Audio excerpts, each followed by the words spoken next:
Okay all right. Manoj का दावा BJP जीतेगी, नीरज कह रहे हैं 140 पार करेंगे, लेकिन ये आंकड़े किसी की मत सुनिए। आज सुनते रहिए दावे, लेकिन नजर रखिए इन आंकड़ों पर, क्योंकि असल में ये देखिए 70 Congress 70, 50 BJP, 7 JDS, 2 others. Ground zero से मेरे साथ मेरे सहयोगी संजीव त्रिवेदी और श्रीवत्सन भी जुड़ने वाले हैं। दोनों ने पिछले कई दिनों से लगातार वोटिंग भी कवर की, वहां की जनता का मूड भी कवर किया। जल्दी से उनके पास भी ले चलूंगा आपको कि फिलहाल कर्नाटक में ग्राउंड जीरो पर क्या हो रहा है, राजनीतिक पार्टियों के खेमों से क्या खबरें आ रही हैं। क्योंकि शुरुआत में आपने न्यूज 24 पर सुबह से देखा होगा, कांग्रेस की तरफ से भी मिले जुले बयान आ रहे हैं।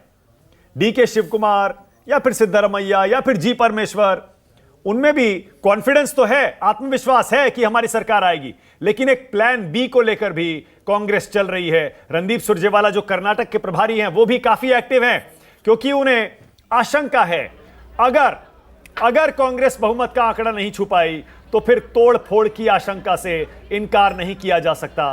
अब के श्रीवत्सन के पास आपको ले चलता हूं ग्राउंड जीरो। श्रीवत्सन, आपने साउथ इंडिया पहले भी कवर किया है, इस बार आपने कर्नाटक की वोटिंग भी देखी, आपकी भविष्यवाणी क्या है श्रीवत्सन? सीधे सीधे बताइए, क्योंकि अब समय नहीं है। आपकी भविष्यवाणी क्या होने वाला चुनाव में? जी देखिए, दावे दोनों तरफ से बहुमत के हैं, लेकिन जहां तक बीजेपी की बात है, बीजेपी में सबसे ज़्यादा चिंता की बात न केवल एग्जिट पोल के नतीजे हैं, बल्कि पिछली बार जब 2018 में यहां पर विधानसभा के चुनाव हुए थे, उस वक्त पीएम मोदी का जादू भी लोगों के सर चढ़कर बोल रहा था और येदुरप्पा भी मुख्यमंत्री उम्मीदवार के तौर पर मैदान पे थे। बावजूद इसके बीजेपी उस वक्त भी बहुमत का आंकड़ा नहीं छू पाई, 104 पर उसे सिमटना पड़ा था और उसके बाद यहाँ पर कोalition गवर्नमेंट बनी। इस बार येदुरप्पा और लिंगायत समुदाय की थोड़ी बहुत नाराजगी बीजेपी खुद जानती है कि उसके साथ लगी हुई है, और लिंगायत समुदाय के ज़्यादातर नेता कह चुके हैं उन्हें पूरा सम्मान इस बार बीजेपी की ओर से नहीं मिला है।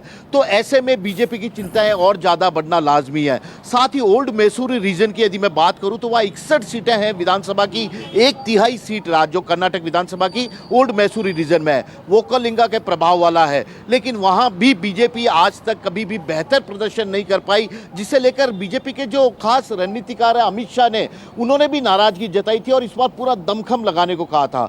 तो ऐसे में अब सबसे बड़ी बीजेपी की चिंता यही है कि वह वोकलिका के जो वोट बैंक है उसमें कितना सेंध लगा पाती है, इसके अलावा अपने लिंगायत वोट बैंक को कितनी मजबूती से बांधे रखती है, उसी के आधार पर यह पूरा नतीजा तय होगा। तो फिलहाल तो बीजेपी को उम्मीद है कि इस बार भी वह सरकार बनाने में कामयाब हो जाएगी, लेकिन बहुमत का जो दावा है उसे लेकर कोई भी आंकड़ा बीजेपी बताने को तैयार नहीं है, और यही कारण है कि प्लान बी भी बीजेपी की ओर से तैयार रखा हुआ है। बिल्कुल सही है। 80 पर कांग्रेस पहुंच गई है, 61 पर बीजेपी, 10 पर जेडीएस देखिए काफी पीछे है पोस्टल बैलेट में। जब ईवीएम खुलेगी तब पता चलेगा इस बार किंग मेकर बनेगी या फिर एक फ्रिंज प्लेयर बनकर रह जाएगी जेडीएस। 61 बीजेपी, 80 कांग्रेस, यानी पोस्टल बैलेट खुलते के साथ ही कांग्रेस निकल गई थी आगे, और अभी भी कांग्रेस ने वो लीड बीजेपी पर बनाई हुई है 80-61, यानी जो एग्जिट पोल इशारा कर रहे थे।